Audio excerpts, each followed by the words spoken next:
जय हिंद साथियों, आंवला क्लासेस यूट्यूब चैनल पर आप सभी का स्वागत है। जैसा कि थंबनेल पर आपने देखा होगा, हम इस वीडियो में बात करने वाले हैं बीटीयूपी पॉलीटेक्निक, जो उत्तर प्रदेश पॉलीटेक्निक है, उसका केमिकल इंजीनियरिंग का एक सब्जेक्ट है 5th सेमेस्टर में, जिसका नाम है मटेरियल साइंस। उसमें हम आपको आज इस सीरीज का पार्ट 2 दे रहे हैं, और जिसमें कि पहला पार्ट हम आपको पहले ही वीडियो के माध्यम से भेज चुके हैं। तो आप इस वीडियो को ये पूरा देखें। तो आइए शुरू करते हैं।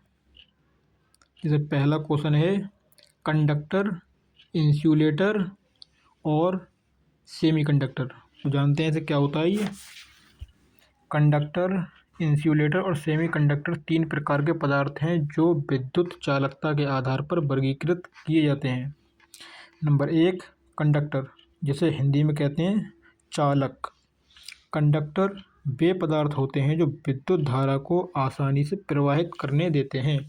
इनमें मुक्त इलेक्ट्रॉन होते हैं जो विद्युत धारा को प्रवाहित करने में मदद करते हैं। कंडक्टरों का प्रतिरोध कम होता है और वे विद्युत ऊर्जा को अच्छी तरह से संचालित कर सकते हैं। उदाहरण, तो कंडक्टर के उदाहरण जो होते हैं आपके, वो होता है एक तांबा, जिसका सिंबल है Cu। नंबर 2 पे होता है एल्यूमिनियम, जिसका सिंबल है Al। नंबर 3 पे आएगा चांदी, जिसका सिंबल है Ag। नंबर 4 पे आएगा सोना, जिसका सिंबल है Au। सिंबल मतलब प्रतीक, जो हम रासायनिक प्रतीक होते हैं उसकी बात कर रहे हैं। फिर आप देखेंगे इंसुलेटर क्या होते हैं, जिसे हम अचालक कहते हैं। इंसुलेटर वे पदार्थ हैं जो विद्युत धारा को प्रवाहित नहीं होने देते हैं। इनमें मुक्त इलेक्ट्रॉन नहीं होते हैं और वे विद्युत ऊर्जा को संचालित नहीं कर सकते हैं। इंसुलेटरों का प्रतिरोध अधिक होता है और वे विद्युत ऊर्जा को अच्छी तरह से रोक सकते हैं। इंसुलेटर जो अचालक होते हैं उसके उदाहरण देखते हैं। नंबर 1 होता है लावार, जिसे ग्लास कहते हैं, जिसे हम शीशा भी कह सकते हैं, कांच जो होता है। नंबर 2 होता है प्लास्टिक। और नंबर 3 होता है रबर। और नंबर 4 होता है सेरेमिक। ये हैं इसके उदाहरण इंसुलेटर अर्थात अचालक के, जिसके अंदर धारा नहीं बहती। एक होता है सेमी कंडक्टर, जिसे कहते हैं अर्धचालक, कभी कभी धारा बह भी जाती, कभी धारा नहीं बहती है। सेमी कंडक्टर क्या होता है, जिसे कहते हैं हिंदी में अर्धचालक। सेमी कंडक्टर वे पदार्थ हैं जो विद्युत धारा को आंशिक रूप से प्रवाहित करने देते हैं। इनमें मुक्त इलेक्ट्रॉन होते हैं, लेकिन उनकी संख्या कम होती है और वे विद्युत धारा को प्रवाहित करने में मदद करते हैं। सेमी कंडक्टरों का प्रतिरोध मध्यम होता है और वे विद्युत ऊर्जा को आंशिक रूप से संचालित करते हैं, और पूर्ण रूप से नहीं, आंशिक रूप से कुछ मात्रा में प्रवाहित करते हैं। तो सेमी कंडक्टर उदाहरण कौन से हैं? एक तो सिलिकॉन, जिसका सिंबल है Si। एक है जर्मेनियम, जिसका सिंबल है Ge। एक है गैलियम आर्सेनाइड, इसका सिंबल है GaAs। ठीक है, आगे देखते हैं सेमी कंडक्टर के प्रकार। सेमी कंडक्टर के दो प्रकार होते हैं। नंबर 1, इन टाइप सेमी कंडक्टर। इनमें इलेक्ट्रॉन अधिक होते हैं और विद्युत धारा को प्रवाहित करने में मदद करते हैं। नंबर 2 है पी टाइप सेमी कंडक्टर। इनमें होल अधिक होते हैं और विद्युत धारा को प्रवाहित करने में मदद करते हैं। आगे देखते हैं सेमी कंडक्टर अनुप्रयोग, मतलब इनका प्रयोग कहाँ किया जाता है, जो अर्धचालक हैं। सेमी कंडक्टर के कई अनुप्रयोग हैं, जिनमें से कुछ प्रमुख हैं। नंबर 1, कंप्यूटर और मोबाइल फ़ोन में सेमी कंडक्टर का उपयोग किया जाता है। नंबर 2, सेमी कंडक्टर का उपयोग सोलर पैनल और लाइट एमिटिंग डायोड LED में किया जाता है। सेमी कंडक्टर का उपयोग मेडिकल उपकरणों और इंडस्ट्रियल कंट्रोल सिस्टम में भी किया जाता है। आगे देखते हैं, अगला क्वेश्चन है मैसियर प्रभाव। मैसियर प्रभाव क्या है? तो मैसियर प्रभाव एक प्रकार का ऑप्टिकल प्रभाव है जो तब होता है जब एक प्रकाश स्रोत को एक अपारदर्शी वस्तु के पीछे रखा जाता है और वस्तु के किनारे पर एक चमकदार रिंग या हैलो दिखाई देता है। यह प्रभाव फ्रेंच खगोलशास्त्री चार्ल्स मैसियर के नाम पर रखा गया है, जिन्होंने 18वीं शताब्दी में इसका वर्णन किया था। आगे देखते हैं मैसियर्स प्रभाव का कारण। इसका कारण क्या है? मैसियर्स प्रभाव का कारण प्रकाश का विवर्तन है। जब प्रकाश एक अपारदर्शी वस्तु के किनारे से गुजरता है तो वह अपने मार्ग से विचलित हो जाता है और एक चमकदार रिंग या होलो बनाता है। यह प्रभाव तब अधिक स्पष्ट होता है जब प्रकाश स्रोत छोटा होता है और वस्तु के किनारों पर एक तेज धार होती है, तब ये जो है और क्लियर दिखाई देता है। और देखते हैं मैसियर्स प्रभाव के उदाहरण क्या क्या हैं।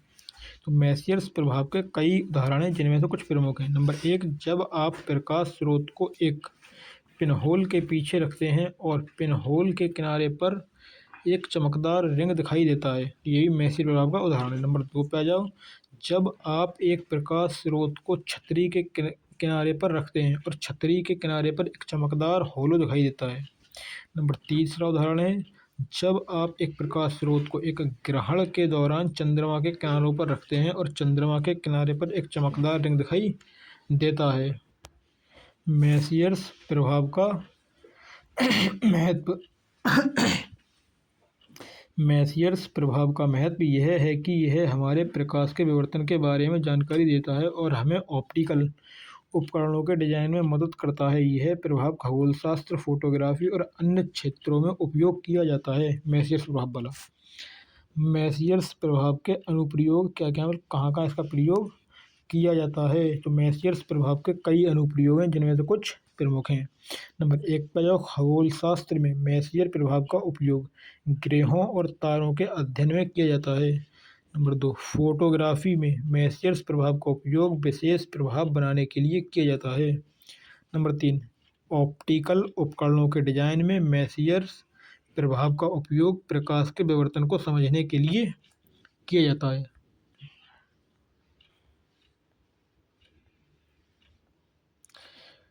अगला क्वेश्चन है परमाणु मॉडल। परमाणु मॉडल वे सिद्धांत हैं जो परमाणु की संरचना और व्यवहार को समझने के लिए उपयोग किए जाते हैं। इन मॉडलों ने परमाणु की समझ को विकसित करने में महत्वपूर्ण भूमिका निभाई है। नंबर 1 पर आ जाओ आप, डाल्टन का परमाणु मॉडल, जो डाल्टन ने दिया था 1803 ईस्वी में। जॉन डाल्टन ने परमाणु को एक ठोस, अविभाज्य और अविभाज्य कण के रूप में वर्णित किया है। उन्होंने कहा कि परमाणु एक दूसरे से जुड़कर यौगिक बनाते हैं।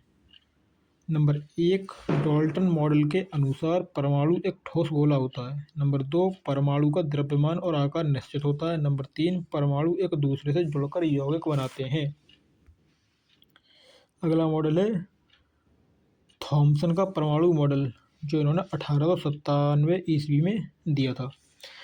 इनका पूरा नाम था जे थॉमसन। जे थॉमसन ने परमाणु को एक धनात्मक आवेशित गोला माना जिसमें ऋणात्मक आवेश इलेक्ट्रॉन वितरित होते हैं। नंबर 1, थॉमसन के मॉडल के अनुसार परमाणु धनात्मक आवेशित गोला है। नंबर 2, इलेक्ट्रॉन परमाणु के अंदर वितरित होते हैं। नंबर 3, परमाणु का द्रव्यमान और आकार कैसा था, निश्चित होता है थॉमसन के अनुसार। फिर आए रदरफोर्ड। रदरफोर्ड ने सन 1911 ईस्वी में परमाणु मॉडल दिया। अर्नेस्ट रदरफोर्ड ने परमाणु को एक धनात्मक आवेशित नाभिक और उसके चारों ओर ऋणात्मक आवेशित इलेक्ट्रॉन के रूप में वर्णित किया। नंबर 1, रदरफोर्ड के मॉडल के अनुसार परमाणु का नाभिक धनात्मक आवेशित होता है। नंबर 2, इलेक्ट्रॉन नाभिक के चारों ओर परिक्रमा करते हैं। नंबर 3, परमाणु का अधिकांश द्रव्यमान नाभिक में केंद्रित होता है। नंबर 4 पर आ जाओ, बोहर, जो नील्स बोहर थे, बोहर का परमाणु मॉडल 1913। इन्होंने 1913 में परमाणु का मॉडल दिया नील्स बोहर ने। इनका पूरा नाम नील्स बोहर। बोहर ने रदरफोर्ड के मॉडल को संशोधित कर कहा कि इलेक्ट्रॉन नाभिक के चारों ओर निश्चित कक्षाओं में परिक्रमा करते हैं। नंबर 1, बोहर के मॉडल के अनुसार इलेक्ट्रॉन नाभिक के चारों ओर निश्चित कक्षाओं में परिक्रमा करते हैं। नंबर 2, इलेक्ट्रॉन की ऊर्जा निश्चित होती है। नंबर 3, परमाणु का द्रव्यमान और आकार निश्चित होता है।